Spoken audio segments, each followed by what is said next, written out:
ಇದ್ರ ಜೊತೆಗೆ ಯುವ ದಸರಾ ಅಲ್ಲಿ ಎಲ್ಲ ಬರೀ ಪರಭಾಷೆ ಚಿತ್ರಗಳ ಹಾಡನ್ನು ಹಾಕಿ ಡ್ಯಾನ್ಸ್ ಮಾಡಿಸ್ತೀರಿ, ಒಳ್ಳೆಯದಲ್ಲ. ಕರ್ನಾಟಕದ ಸಂಸ್ಕೃತಿ, ಕನ್ನಡ ಸಂಸ್ಕೃತಿ, ಯುವ ಜನಾಂಗದ ಇತಿಹಾಸ ಇದರ ಬಗ್ಗೆ ನಡಿಬೇಕು. ಅದರ ಬಗ್ಗೆನೂ ನೀವು ಸರ್ಕಾರ ಗಂಭೀರವಾಗಿ ಯೋಚನೆ ಮಾಡಿ. 45 ಕೋಟಿ ಕೊಡ್ತೀವಿ ಅಂತ ಹೇಳಿದ್ರಿ, ನಿಮ್ಮ ಹಣೆ ಬರ.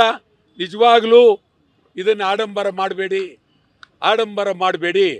ಆಡಂಬರ ದಸರಾ ನಾಡಿಗೆ ಒಳ್ಳೆಯದಲ್ಲ. ಆಡಂಬರ ದಸರಾ ನಾಡಿಗೆ ಖಂಡಿತ ಒಳ್ಳೆಯದಲ್ಲ. ಇದನ್ನು ನಾನು ಬಹಳ ಗೌರವವಾಗಿ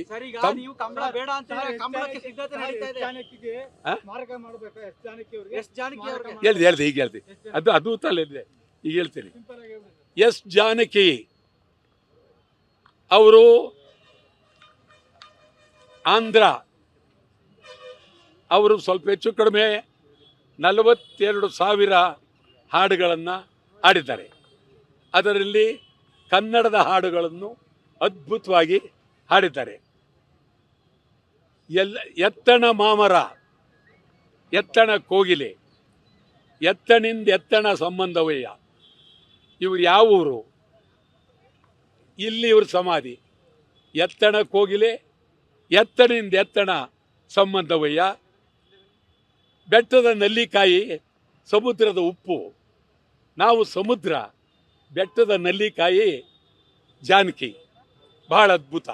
ಇದೇ ರೀತಿ ಬೆಂಗಳೂರಿನಲ್ಲಿ ಮನ್ನಾಡೆ, ಬೆಂಗಳೂರು ಸತ್ರು. ಮನ್ನಾಡೆ ಅವರು ಬಂಗಾಳದವರು, ಬೆಂಗಳೂರು ಸತ್ರು. ಅವರು ಅದೇ ಎತ್ತರ ಮಾಮರ, ಎತ್ತರ ಕೋಗಿಲೆ. ಕೋಗಿಲೆ ಒಂದು ಕಡೆ, ಮಾಮರ ಒಂದು ಕಡೆ. ಆದ್ದರಿಂದ ಎಸ್ ಜಾನಕಿ ಅಪರೂಪವಾಗಿ ಭಾಳ ಸೌಮ್ಯ, ಭಾಳ ಸರಳ, ಬಿಳಿ ಸೀರೆ, 2 ವಿಭೂತಿ ಹಣೆಗೆ, ಬಹಳ ಸನ್ಯಾಸಿ ಇದ್ದಂಗೆ.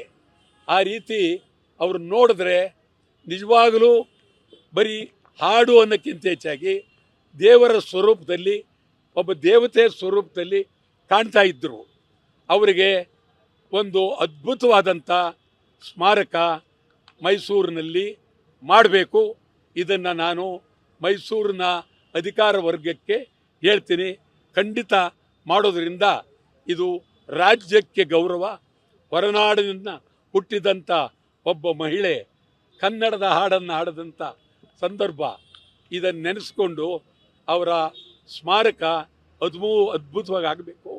ನಾನಿನ್ನೊಂದು ವಾರ ಬಿಟ್ಟು ಬಂದು ಅವರ ಸಮಾಧಿ ಹತ್ರ ಸುತ್ತ ನೋಡಿ ಏನು ಮಾಡ್ಬೋದು ಅಂತ ನಾನು ಹೇಳ್ತೀನಿ. ತಾವು ಬನ್ನಿ, ಅಲ್ಲಿ ಹೋಗೋಣ.